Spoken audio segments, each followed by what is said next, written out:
हिंदुस्तान पर चीन का हमला हुआ तो सारा हिंदुस्तान कविता करने लगा था, आपको भी पता होगा।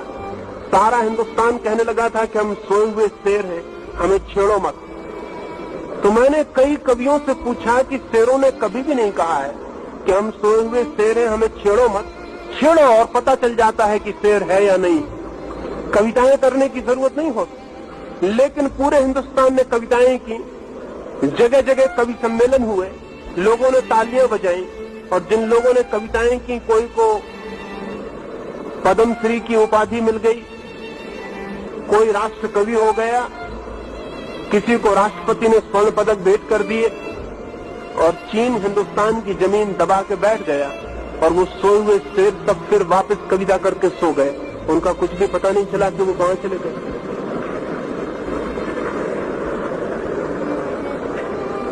लाखों मील की जमीन ने चीन ने कब्जा कर लिया तो हिंदुस्तान के नेताओं ने बाद में कहना शुरू किया कि वो जमीन बेकार, वो जमीन किसी काम की ही न, उसमें घास भी पैदा नहीं होता था।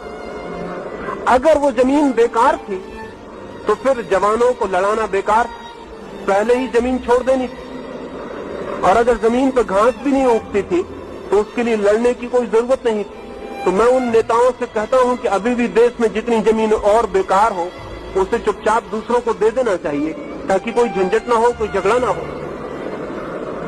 ये जो हमारा चित्त है, इस चित्त को मैं बूढ़ा, ओल्ड माइंड, बूढ़ा चित्त कहता हूं। ये बूढ़ा चित्त हर चीज में संतोष खोज लेता है, इस बूढ़े चित्त को तोड़ना पड़ेगा। अतीत की तरफ देखना बंद करना पड़ेगा, भविष्य की योजना बनानी होगी।